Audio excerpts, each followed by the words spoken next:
जैसे कि मैं आपको बताऊं, मेरा ड्राइवर है, उसकी बेटी, मैं उसको पूछ रहा था कि बेटे तो अगर नरेंद्र मोदी जी को, हमारे प्रधानमंत्री को कोई क्वेश्चन पूछना चाहेगी तो क्या पूछना चाहेगी। तो कमाल का सवाल उसने पूछा कि क्या हमारे प्रधानमंत्री आम खाते हैं। ये भी उसका क्वेश्चन है कि आम खाते हैं, और अगर खाते हैं तो क्या काट के खाते हैं या ऐसे गुठली के साथ खाते हैं। मगर होता है ना, वॉश बेसिन के ऊपर खड़े होके गुठली के साथ आम खाना, उसका मजा ही कुछ और होता है। तो मैं जानना चाहूँगा कि आप आम खाते हो सर? एक तो मैं आम खाता भी हूँ और आम खाना मुझे बहुत पसंद भी है। अच्छा। और गुजरात में आम रस की परंपरा भी है। वो तो बहुत। लेकिन जब मैं छोटा था तो वैसे तो कोई आम वाम खरीदना वरीदना तो हमारे लिए कोई उस प्रकार की कोई लग्जरी हमारे फैमिली थी नहीं। लेकिन कभी खेतों में चले जाते थे तो हमारा देश का जो किसान है बड़ा उदार रहता है। कोई खेत में आकर के खाता है तो कभी रोकता नहीं है, चोरी करता है तो रोकता है। तो आम के पेड़ पर जो पके हुए आम थे वो खाना हमें ज़रा ज़्यादा पसंद था। यानी उतारने के बाद पकाया हुआ नहीं, नेचुरल कोर्स में पका हुआ।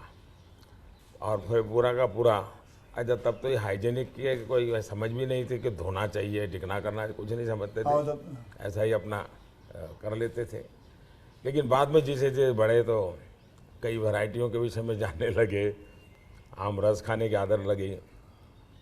लेकिन इन दोनों मुझे कंट्रोल करना पड़ता है। अच्छा, अभी फिलहाल कंट्रोल? अब फिलहाल में मुझे सोचना पड़ता है कि इतना खाऊं या न खाऊं। नरेंद्र जी, मैं आपसे ये पूछना चाहूँगा कि आपने कभी सोचा था कि आप प्रधानमंत्री बनेंगे? कभी आपने सोचा था? और सोचा भी था तो कौन से साल में, कौन सी उम्र में आपने सोचा था कि मैं इस देश को चलाना चाहूँगा? कभी ऐसा विचार नहीं आया। अच्छा। और सामान्य लोगों के मन में बात गले नहीं उतरती है। शायद जो बन जाते हैं सबके जीवन में ऐसा होगा। मैं नहीं मानता हूँ कि यानी कोई एकदम फैमिली ही उसी प्रकार से बैकग्राउंड वाली हो और किसी के मन में इच्छा जगती हो तो बहुत स्वाभाविक है।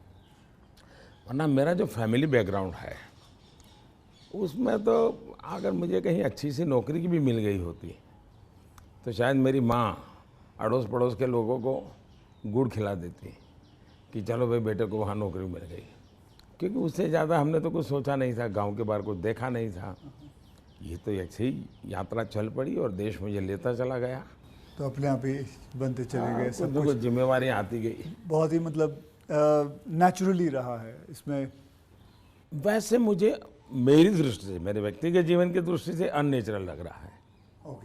क्योंकि मेरा बैकग्राउंड, मेरी दुनिया, आज की जो राजनीति का तौर तरीका, उसमें ये सब बैठता ही नहीं जी। मुझे भी आश्चर्य हो रहा है कि देश मुझे इतना प्यार कैसे करता है और इतना सारा क्यों मुझे देता रहता है।